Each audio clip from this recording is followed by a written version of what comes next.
శ్రీ గురుచరిత్ర అధ్యాయం 51 కంటిన్యూషన్ అండి. భక్తి శ్రద్ధలతో ఈ అష్టతీర్థాల్లో స్నానం చేసేవారికి సర్వసిద్ధులు సమకూరి ముక్తి కూడా లభిస్తుంది. 3 కాలాలలోనూ ఈ మఠంలోని మా పాదుకలను పూజించి నీరాజనమిచ్చి నిర్మలమైన మనస్సుతో మమ్మల్ని స్మరిస్తే కోరినది తప్పక నెరవేరుతుంది. ఇక ముందు పవిత్రమైన ఈ దేశం మ్లేచ్చులైన యవనులలోకి ఆధీనమవుతుంది. వాళ్ళు కూడా ఇక్కడకు వస్తారు. వారు వస్తే ఇక్కడ భక్తులకు కష్టం కలుగుతుంది. మేము ఇక్కడ లేమని వాళ్ళు అనుకోగలనందుకు స్థూలదృష్టికి శ్రీశైలం వెళ్ళినట్లు కనిపిస్తాము, కానీ అదృశ్యంగా ఇక్కడే భక్తులకు నిత్య ప్రసన్నులై శాశ్వతంగా ఉంటాము అని చెప్పి ఆయన తమ పాదుకలు మఠంలో విడిచిపెట్టారు. వెంటనే ఆయన మఠం నుండి బయటకు వచ్చి సాయం దేవుణ్ణి, నందిశర్మను, నరహరి కవిని, నన్ను కూడా తీసుకుని శ్రీశైలానికి బయలుదేరారు. కొందరు శిష్యులు గంధర్వపురంలో ఉండిపోయారు. శ్రీగురుని వద్ద సన్యాస దీక్ష తీసుకున్న కృష్ణ సరస్వతి, బాల సరస్వతి, ఉపేంద్ర సరస్వతి, మాధవ సరస్వతి మొదలైన వారు అంతకు ముందే శ్రీగురుని ఆజ్ఞ మేరకు తీర్థయాత్రలకు వెళ్ళిపోయారు. స్థానిక భక్తులు మా 5గురిని ఊరి పొలిమేర వరకు వచ్చి సాగనంపి చేతులు జోడించి శ్రీవారి దివ్యరూపం కనుమరుగయ్యే వరకు చూస్తూ నిలబడి అటు తర్వాత వారి పాదాలను ధ్యానిస్తూ తిరుగు వెళ్ళిపోయారు. అటు తర్వాత జరిగినది చెబుతాను విను.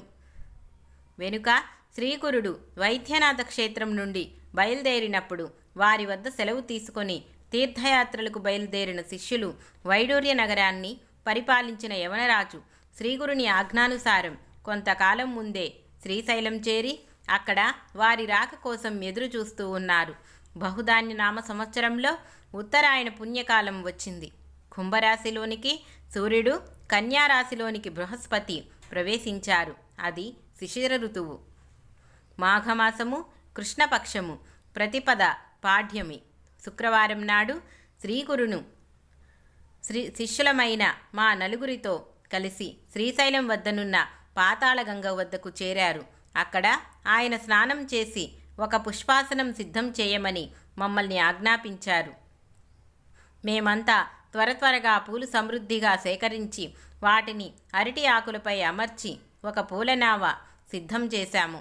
అప్పుడు శ్రీగురుడు దానిని నది నీటిపై ఉంచమని ఆదేశిస్తే మేమలానే చేశాము. అప్పుడు ఆయన, మేము ఈ పూలనావలో ఈ పాతాళగంగ దాటి శ్రీశైలం చేరి అక్కడ మల్లికార్జునితో ఐక్యం చెందుతాము.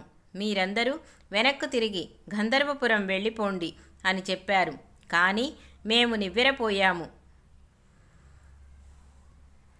ఆకస్మికమైన వారి ఆజ్ఞకు కృంగిపోయి కన్నీరు కారిస్తూ అలానే ఉండిపోయాము. ఆయన మమ్మల్ని ఓదారుస్తూ ఇలా అన్నారు: ప్రియ శిష్యులారా, మీరిలా దిగులు పడకూడదు. మీరు గంధర్వపురం వెళ్ళండి. మీకు ఎల్లప్పుడూ అక్కడ మా దర్శనం లభిస్తుంది. భక్తి లేని వారికి కనిపించక భక్తులకు మాత్రమే దర్శనమివ్వదలిచి మేమిక్కడే గుప్త రూపంలో ఉంటాము. మమ్మల్నే నమ్ముకొని కొలిచే భక్తుల ఇళ్లలో మేము ప్రత్యక్షంగా ఉంటాము. పుష్యమి నక్షత్రంలో కూడిన ఆ శుక్రవారం నాడు ఆ శుభ సమయంలో శ్రీగురుడు ఆ పూలనావ మీద కూర్చొని నది మధ్యకు సాగిపోతూ ఒడ్డున నిలిచిన మా అందరితో చివరి మాటగా ఇలా చెప్పారు: నాయనలారా, మీకు సర్వశుభాలు ప్రాప్తించుగాక.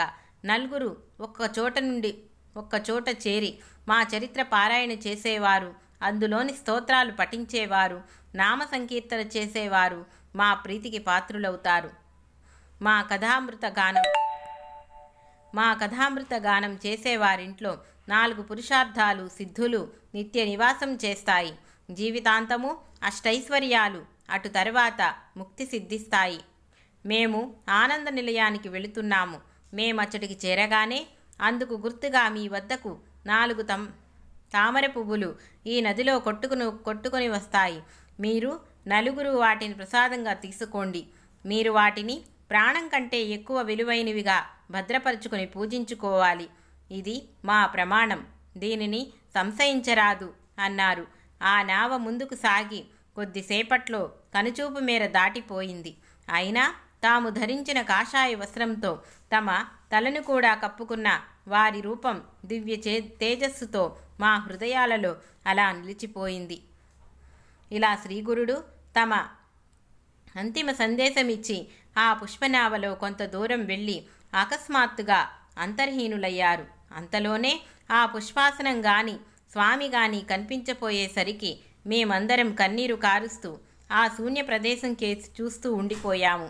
కొద్దిసేపటికి నదికి అవతలి ఒడ్డి నుండి ఒక పడవలో కొందరు బెస్తవాళ్లు మా వద్దకొచ్చి, అయ్యా, ఒక స్వామి తూర్పు ఒడ్డుకు వెళుతుంటే మేము చూచాము.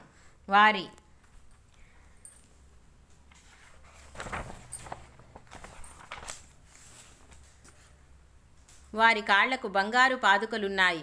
వారు కాషాయ వస్త్రము, చేతిలో దండము ధరించి ఉన్నారు. ఆయన మాతో, మీరు వెళ్ళి మా శిష్యులతో మేము మీకెదురైనట్లు చెప్పండి.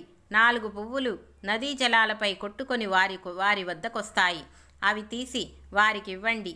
మా పేరు నరసింహ సరస్వతి. మేము స్థూల రూపంలో కదలీవనం వెళుతున్నాము. కానీ గుప్త రూపంలో ఎప్పటికీ గాన్గాపురంలోనే ఉంటాము. అక్కడే ఎల్లప్పుడూ మా సేవలో నిమగ్నమై ఉండమని చెప్పండి అని చెప్పారట. వాళ్ళు ఆ విషయం మాతో చెబుతుండగానే 4 తామర పువ్వులు నదిలో కొట్టుకు వస్తున్నాయి. శ్రీగురుని ఆదేశం ప్రకారం ఆ బెస్తవారు వాటిని చూడగానే నదిలోకి దూకి ఈదుకుంటూ పోయి ఆ 4 పువ్వులను తెచ్చి ఇచ్చారు. వారి నుండి ఆ పువ్వులను అందుకొని సాయందేవుడు మా అందరికీ తలా ఒకటి ఇచ్చాడు. అవి తీసుకొని మేము శ్రీగురుని స్మరించుకుంటూ గంధర్వ నగరంలోని మఠం చేరుకున్నాము. శ్రీగురుడు అక్కడ నుండి బయలుదేరి వెళ్ళినప్పుడు మమ్మల్ని సాగనంపిన గ్రామస్తులందరూ దిగులుగా ఆయన కనుమరుగయ్యే వరకు చూచి శ్రీగురుని గురించి మాట్లాడుకుంటూ మఠం చేరుకొని అక్కడ కూర్చున్నారు. ఇంతలో అకస్మాత్తుగా అక్కడ శ్రీ నరసింహ సరస్వతి స్వామి యథాపూర్వం తమ స్థానంలో కూర్చుని కనిపించారు.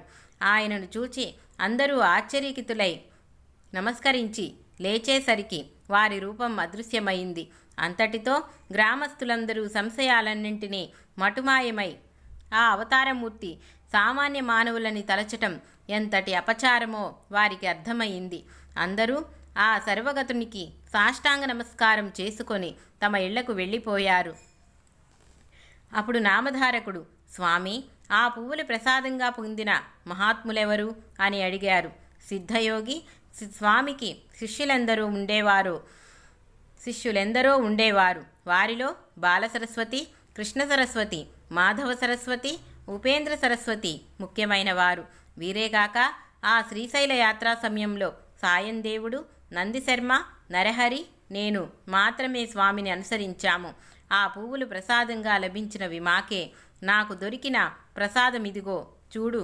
దీనిని భద్రంగా ఉంచుకొని మనస్సును నిశ్చలంగా గురుపాదాలకై నిలుపుకున్నాను. అందుకు సాధనంగా ఈ గురుచరిత్ర కూర్చాను. అంతేగాని గురుమహిమను పూర్తిగా వివరించటము మహిమాత్ములకు మాత్రమే సాధ్యమవుతుంది. ఇది ఇహంలో పురుషార్థాలను, అటు తరువాత పరమార్థాన్ని ప్రసాదిస్తుంది. దీనిని పారాయణ వలన సుఖము, పవిత్రత, శాంతి కలుగుతాయి. పాపాలు, రోగాలు నశిస్తాయి అన్నారు. శ్రీ దత్తాయ గురవే నమః. శ్రీ శ్రీపాద శ్రీవల్లభాయ నమః. శ్రీ నృసింహ సరస్వత్యై నమః.